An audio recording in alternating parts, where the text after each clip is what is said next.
Selamat datang di bedah topik kita kali ini. Nah, kalau kalian ngikutin perkembangan global belakangan ini, kalian pasti tahu ada satu eskalasi geopolitik yang lagi panas-panasnya dan bergerak super cepat. Hari ini, kita bakal kupas tuntas situasi di mana dua kekuatan militer raksasa ini seolah lagi jalan di jalur yang sama dan bersiap buat tabrakan. Berdasarkan fakta-fakta di lapangan dan pernyataan resmi dari kedua belah pihak, kita bakal cari tahu apa sih yang sebenarnya lagi terjadi di salah satu jalur pelayaran paling krusial di dunia ini. Pastinya, bikin seluruh dunia ikutan nahan napas kan? Pertanyaannya sekarang, apakah gencatan senjata di Teluk Persia ini bakal benar-benar runtuh? Ini bukan cuma sekedar tebak-tebakan ya, taruhannya gede banget. Kita lagi ngomongin Selat Hormuz loh, sebuah titik sempit di ujung Teluk Persia, tempat sebagian besar pasokan energi dunia lewat tiap harinya. Coba bayangin, kalau sampai ada bentrokan militer di sini, efek dominonya nggak cuma terasa di Timur Tengah, tapi bakal ngehantam ekonomi global kita juga.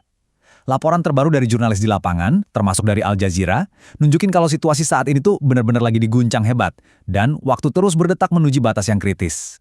Oke, mari kita bahas ini lebih dalam. Pemicu utama dari ketegangan yang mendadak meledak ini tuh pengumuman mengejutkan dari Amerika Serikat. Jadi, Presiden Donald Trump baru aja ngumumin kalau pasukan AS lagi bersiap buat intervensi langsung di wilayah Teluk. Operasi maritim ini secara resmi dikasih nama Proyek Kebebasan yang rencananya bakal dimulai Senin pagi waktu Timur Tengah. Ini benar-benar langkah mendadak yang langsung rombak total peta keamanan di kawasan itu. Nah, kalau kita lihat rincian dari operasi ini, Amerika Serikat ngebingkai rencananya dengan sangat rapi. Tujuannya apa? Buat ngawal kapal-kapal komersial yang sekarang lagi terjebak supaya bisa keluar dengan selamat dari Selat Hormuz. Presiden nyebut inisiatif ini murni sebagai misi kemanusiaan dan niat baik. Pihak AS janji bakal ngelakuin apapun demi mastiin kapal dan krunya aman.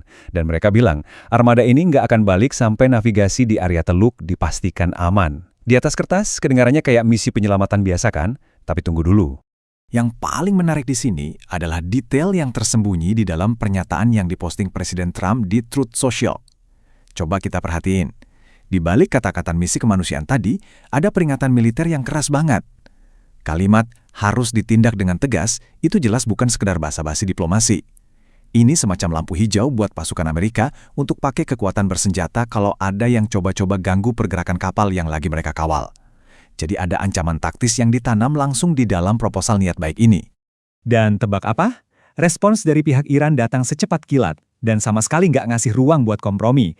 Ibrahim Azizi, Kepala Komite Keamanan Nasional Parlemen Iran, langsung menolak mentah-mentah narasi misi kemanusiaan AS ini di platform X. Buat para pejabat di Teheran, campur tangan Amerika dalam bentuk apapun di Selat Hormuz itu dianggap pelanggaran fatal terhadap gencatan senjata yang ada. Mereka benar-benar nolak ide bahwa Amerika Serikat punya hak buat ngatur-ngatur wilayah kedaulatan strategis mereka. Kalau respons politiknya aja udah panas, respons dari militernya jauh lebih tajam lagi. Peringatan terbuka ini datang dari Mayor Jenderal Ali Abdullahi, Komandan Markas Pusat yang ngurusin urusan perang Iran. Kata-katanya tuh lugas banget. Nggak ada ruang buat salah paham. Dia secara eksplisit nyebut militer Amerika sebagai tentara yang menyerang dan berjanji mereka bakal langsung diserang kalau berani coba-coba mendekat atau masuk ke perairan Selat Hormuz. Garis merahnya udah ditarik sangat tebal. Dan ini ngilustrasiin dengan sangat jelas betapa berbahayanya situasi ini. Kita lagi disuguhin dua realitas yang saling bertabrakan buat satu kejadian maritim yang persis sama. Di satu sisi, AS nyebut kehadiran mereka sebagai niat baik dan misi kemanusiaan. Tapi di sisi lain, Iran ngelihat hal yang sama persis itu sebagai agresi militer dan pelanggaran mutlak. Bayangin aja, dua kekuatan militer raksasa beroperasi di perairan yang sempit, tapi pakai definisi yang beda jauh. Potensi buat salah perhitungan di sini tuh masif banget dan pastinya sangat mematikan. Sebagai respon taktisnya, Iran sekarang makin memperketat aturan main buat kapal-kapal komersial di wilayah itu. Berdasarkan peringatan dari Mayor Jenderal Abdullahi, militer Iran ngewanti-wanti semua kapal tanker komersial supaya nggak coba-coba melintas tanpa koordinasi langsung sama mereka.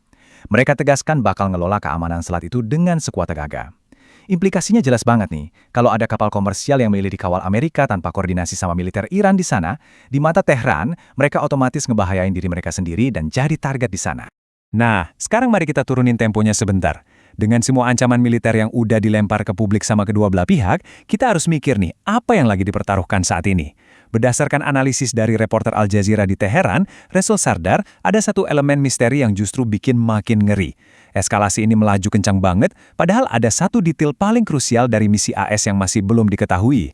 Ketidakpastian inilah yang mengambang di atas perairan yang tegang, yang bisa jadi pemicu utama bentrokan fisik. Mari kita lihat gimana hal ini bisa makin memanas. Krisis ini berubah jadi pertarungan interpretasi yang mematikan, dan titik butanya ada di satu kata aja, yaitu mengawal.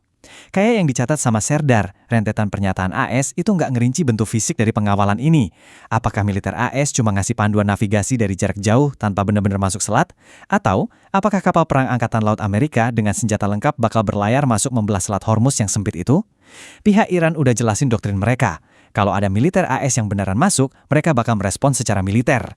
Jadi, poin krusialnya adalah ini. Kita bener-bener lagi nyaksiin resep sempurna buat konflik bersenjata. Entah itu disengaja atau cuma kecelakaan di lapangan.